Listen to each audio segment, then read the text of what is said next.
Today, we're going to talk about safely reading an energy field without taking it on, without draining your system. Most people think that when you're reading energy or you're doing energy healing or psychic work, it means you're taking on someone else's energy. At the end, I often hear clients, "Oh, I hope you're not exhausted after that. I know that was a lot. I hope that you're not taking that on." You're not meant to take on other people's energy when you read someone's energy. You can read it, but not merge with it. When you're merging with someone's energy, or you're doing an energy transference where you're taking their energy in an intention to alleviate them, but in so doing, you are offering your own energy, not source's energy, but your own energy. In merging, it's the fastest way to lose your clarity, give away your sovereignty, give away your power, give away your agency. So today we're going to talk about safely reading an energy field without taking it on, without draining your system, without confusing being empathic or being highly sensitive with the embodiment or the merging of someone else's energy. Often people who come into this work, highly sensitive, empathic people who learned to do this skill out of means of safety. In childhood, you're learning to read the room, to read reactions, to anticipate someone else's needs in order for you to be safe or be accepted or feel like you belong or feel like you can receive the love and attention that you deserve. So we learn at a young age that reading energy is about control, but it's really about capacity, and it's understanding that you are not the person you're reading for. It's about being able to stay centered in your own frequency while perceiving, reading another person's energetic field. You open as the channel and you stay anchored in your own system. You can read, just like you're reading a book, the information from someone else's energy field, what they're holding, what their soul wants you to know, what their energy system is doing. You can read all of that information while staying anchored in your own truth. As soon as you open up and feel like, oh, I got to take that on, I got to bring that in, you become unanchored. You absorb other people's energy and try to digest it for them. You cannot digest other people's energy, just like you cannot digest other people's food. It's not possible. And it is very draining for your system. But when your system is both open and grounded, you move into a resonance of reading, not absorption. You're translating the energetic information coming in. You're not intaking their energy. Do you feel the difference? Every person, every situation, every wound, every emotion, every pattern carries a unique frequency, a unique code, a unique patterning.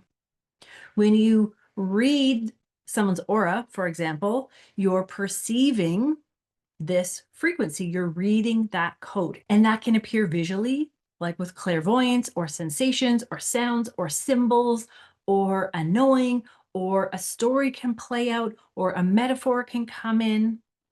All of that is simply a translation of that unique frequency code. In this translation, you are the observer not the container, not the holder of this information. As soon as you take it on, it becomes distorted. You can sense someone else's pain without embodying the pain, if that's the way your body translates energy. Oh, yeah, I felt something in my back. Thank you for that information. It's not my pain to hold on to, but I received that translation. The key is remembering that you can translate without absorbing. You are neutral in reading information. That's what reveals the highest truth without inversions, without distortions, without projections, without you losing yourself and absorbing or taking on someone else's pain or energy, or feeling that your physical body needs to transmute someone else's energy. If you're not sure how to do this, before you read someone, make sure you are very grounded in your own channel, your own truth. You've cleared your channel, your own energetic field. You root into earth, you connect to source. You're very clear in what and how you're connecting. And then you invite your client's field to be witnessed, to be read, not integrated, not absorbed, not overtaken. And if you're learning how to do this, or you're relearning how to read energy in a way that isn't going to drain you or harm you, bring you to burnout, or bring you into spaciness, you can always start with intent, right? You can speak out loud your intent.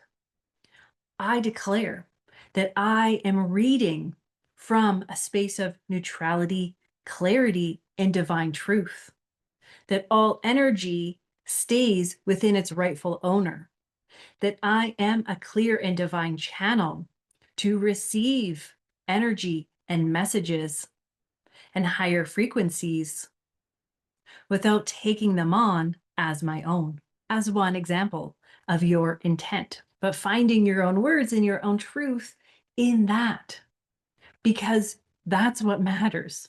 And then after a session, making sure that you're disconnecting from that person, that you're clearing, that you're regrounding, that you are returning all energy to source, that you are reconnecting with your truth.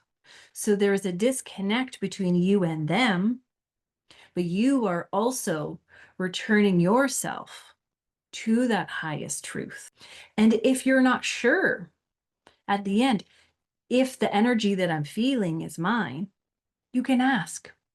You can ask your higher self, your guides, and then keep clearing until you are back to that clear channel. In this way, you get to be the human, fully embodied, with a grounded nervous system, not taking on anyone else's stuff, anyone else's emotional baggage. Your body's regulated. And in turn, that actually creates a reflection of what is possible for your client to also achieve. You can mirror what is possible without emerging happening. So you regulate the body, you return to breath, you maybe have movement to shake it out. You have a practice of grounding and energetic hygiene. You hydrate. Yes, you rest. Rest is still important, but it shouldn't knock you out. Utilizing your innate gifts, your innate abilities as the psychic, as the medicine person, as the intuitive, means energy moves through you. It gets to be expressed through you. Embodying that means you direct it, that you have intentionality and integrity in holding the space. It radiates from you. It is I am, without taking on anything else.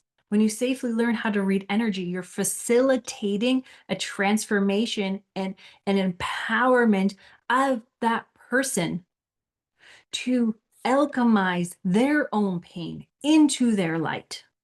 So you're not performing something, you are offering space for this miracle to happen without depleting yourself. And that's the essence that I teach in everything that I do, whether it's welcome home, whether it's teaching inside a retreat like Ascend and Embody, where we're transitioning someone's gifts into the embodied practitioner, the grounded practitioner, where you just are. You holding the space, the frequency creates the invitation for change in healing because your client all of a sudden feels the capability of what grounded embodiment actually is. It's not about learning another skill, another course, another instrument. It's understanding that your system is the instrument. And when you are fully attuned and present in your own system, in your own body, everything amplifies your clarity, your gifts, your magnetism without losing yourself in the process. If this message is hitting you, if it's resonating, leave a comment below. What is the biggest lesson that you're learning in energy reading? Or what is your takeaway? What is your biggest lesson right now in reading other people's energy? How can you come into more safety? If you're ready to go deeper, you can embody the next level in Ascend and Embody, the Practitioner Retreat. You can come into Soul Revolution, which is the mentorship, 3-month mentorship. But this is a conversation, needs to keep happening. The word needs to get out that it is possible to harness your gifts without depleting yourself. It is possible to be grounded and to be psychic. It is possible to be embodied and be an energy healer. That's what you're here to do. Until next time, stay grounded, stay sovereign, stay open, and shine your light.